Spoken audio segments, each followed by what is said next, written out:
O governo editou hoje duas medidas provisórias que liberam a nova rodada do auxílio emergencial. Esse é um assunto que tem sempre um olhar muito específico do nosso cientista político, comentarista Fernando Schiller, preocupado lá atrás com a questão do teto, né?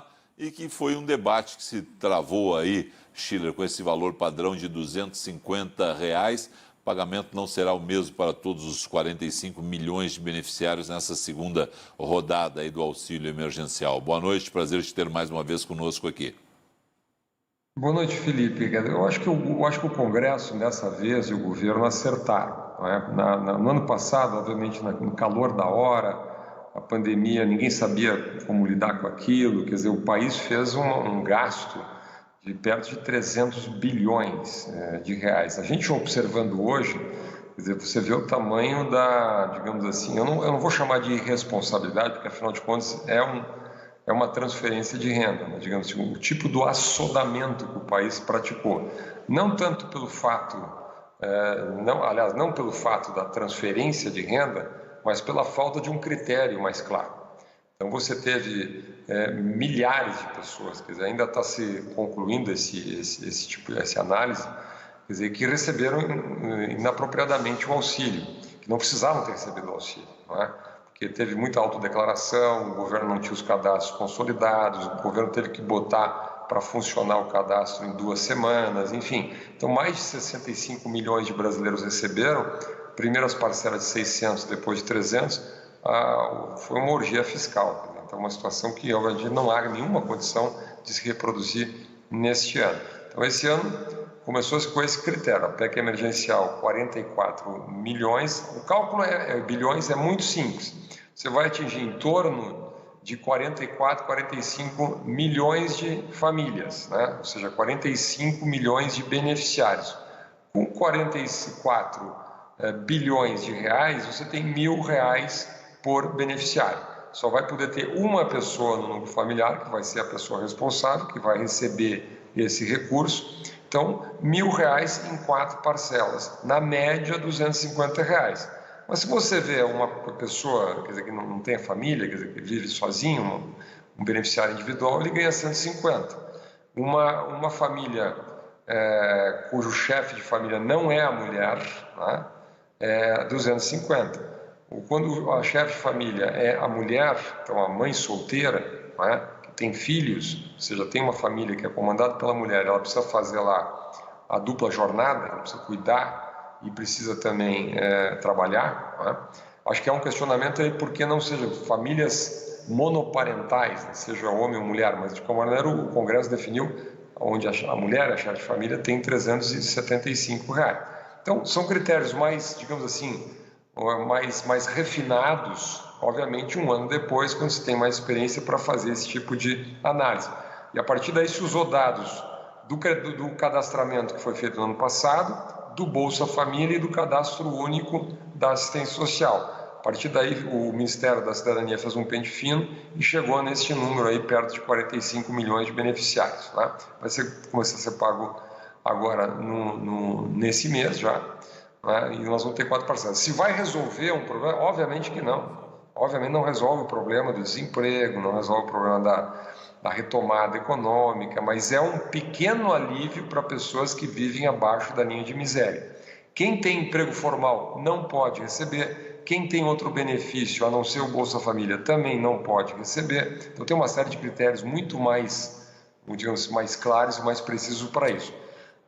Vamos lembrar, quando o governo aprovou a MP, quando o governo aprovou a PEC emergencial, ele aprovou também um conjunto de contrapartidas fiscais. E teve uma votação para não fatiar aquela PEC, porque havia muita gente no Congresso, né, especialmente no Senado, que tinha a ideia de aprovar apenas o auxílio emergencial sem contrapartidas fiscais, né? Então, se aprovaram algumas contrapartidas fiscais, basicamente os gatilhos para quando a despesa obrigatória do governo federal chega a 95% da despesa total, e uma previsão aí de redução das desonerações fiscais ao longo dos próximos 8 anos. Algumas outras medidas, como, por exemplo, o desbloqueio de fundos de fundos públicos que vão poder ser recursos vão poder ser utilizados para o abatimento da dívida pública e outros mecanismos. Dos males o menor, Felipe, dos males o menor. Pelo menos o Congresso dessa vez fixou um teto, se preocupou em equilibrar a questão social com a questão fiscal, né? E colocou uma série de contrapartidas fiscais, todas elas discutíveis, todas elas polêmicas. Escrevi um artigo sobre isso hoje, dizendo que na política não tem solução perfeita, até porque as pessoas não concordam, as soluções são todas imperfeitas. Mas, de qualquer maneira, a mim me parece que esse ano as coisas estão bem mais organizadas, né? Diante, obviamente, da tragédia da pandemia, que está muito pior, mas pelo menos esse aspecto da política pública está um pouco melhor estruturado do que foi no ano passado. Reflexo na questão da política pública e tem um outro reflexo na questão da política 2022. Terminou o auxílio emergencial e a gente teve uma queda da popularidade do presidente Jair Bolsonaro. Dezembro, Schiller, a pesquisa Data Poder mostrava Jair Bolsonaro sem concorrentes em nível de segundo turno em 2022. Só que hoje tem a chegada de Lula, que não estava naquela pesquisa de dezembro do ano passado da Data Poder, né? E tem essa situação agora de Lula e Ciro baterem Bolsonaro. Qual o peso desse auxílio emergencial nessa retomada de popularidade? Aí pode retomar a partir de um valor como esse? O que vem por aí em termos de governo mirando 2022 com a chegada de Lula no embate, Schiller? Olha, Felipe, primeiro, toda pesquisa, a famosa frase, aquela que você já deve ter ouvido uns 20 anos essa frase, toda pesquisa é um retrato do momento, não é? Se a gente pegar 5 meses atrás, o presidente Bolsonaro, né, a pandemia parecia ter declinado, nós chegamos lá em novembro com indicadores bem mais positivos que a gente tem hoje, a popularidade do presidente era muito alta, ainda talvez como rescaldo do auxílio emergencial forte lá do ano passado, não é? Na medida em que a pandemia retomou essa segunda onda, você não teve o auxílio, o governo fez muita barbeiragem, aí a conta da negação da pandemia, né, começou a bater no governo federal. O atraso da vacina, para mim, isoladamente é o grande fator. Né? As pessoas não querem saber muito, quer dizer, qual é o detalhe, qual é a negociação da Pfizer ou de algum outro tipo de algum outro fornecedor. As pessoas também não querem saber se a culpa é desse governador, daquele outro. Ou seja, existe um governo federal, existe um Ministério da Saúde, né? O governo federal tem um monopólio da aquisição e da distribuição das vacinas, né? Agora o monopólio está sendo questionado, contestado por governadores, prefeitos. Tu mesmo agora noticiasse essa decisão da Câmara de Vereadores do Rio de Janeiro, de aquisição de vacina, mas de qualquer maneira, o governo federal tem esse monopólio e as pessoas cobram do governo federal. Tudo isso bate lá na popularidade do presidente Bolsonaro. E a pesquisa da Data Poder ontem mostrou isso, né? Então Lula tem 34, Bolsonaro 30, já em simulação de primeiro turno, né? Mas vamos deixar claro, essa pesquisa tem um pequeno detalhe, ela tirou o Guilherme Boulos e tirou o Flávio Dino. Então, os votos que eram dados eram 1% e 5%. Então, você tinha aí um montante de 6% de votos que, presume-se, né, são descarregados na primeira opção, na cartela, no nome do Lula. Né? Então, digamos assim, está muito perto do empate técnico aí em simulação de primeiro turno. Agora, simulações de segundo turno, realmente você tem Ciro Gomes e Lula à frente de Bolsonaro. Isso nunca tinha acontecido, é a primeira vez que acontece.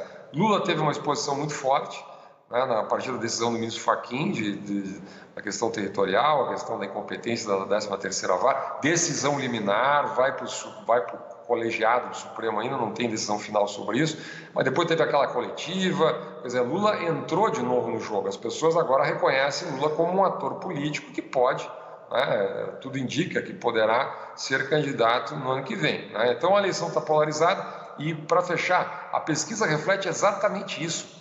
Porque há uma segunda informação nessa pesquisa. Qual é a segunda informação? Nenhum candidato do chamado centro político aparece com relevância.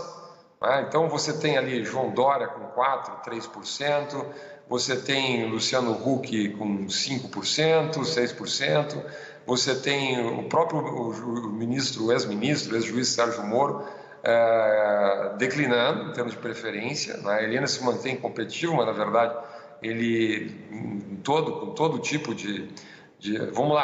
com todo tipo de questionamento sobre a sua parcialidade ou não, processo de julgamento no Supremo interrompido por todas as questões, E o próprio ex-juiz Sérgio Moro, ele está quieto, acho que ele está prudentemente esperando para ver como é que esses processos vão evoluir. De qualquer maneira, ele não está se colocando na arena política como candidato, diferentemente do Lula. Lula fez aquele dia lá nos sindicatos dos metalúrgicos do ABC um discurso de pré-candidato, quase um pré-lançamento, um pré-lançamento de candidatura. Então ele se colocou e tem militância, tem base política, tem apoio, é ex-presidente da República, é um personagem conhecido, tem recall. Lula foi candidato à presidência, bom, pela minha conta aqui 5 vezes, fiz agora a conta aqui. Então é um recall respeitável, né? Então num momento assim de ano pré-eleitoral isso aparece, como aparece com Ciro Gomes também, que já foi candidato, se não me engano, 4 vezes, aparece lá o recall com muita força, né?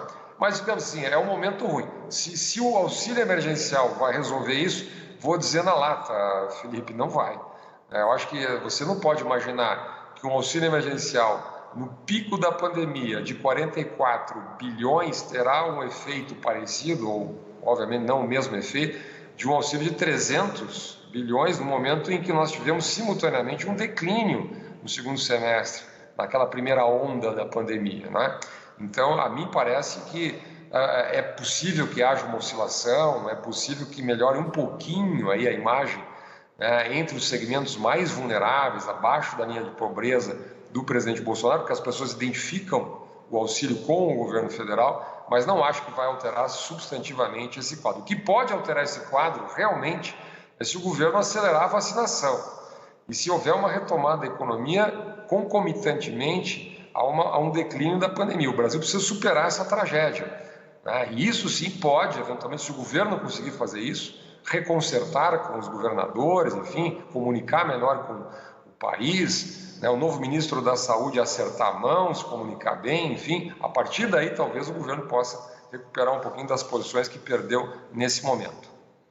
Schiller, obrigado a você aí, uma excelente noite.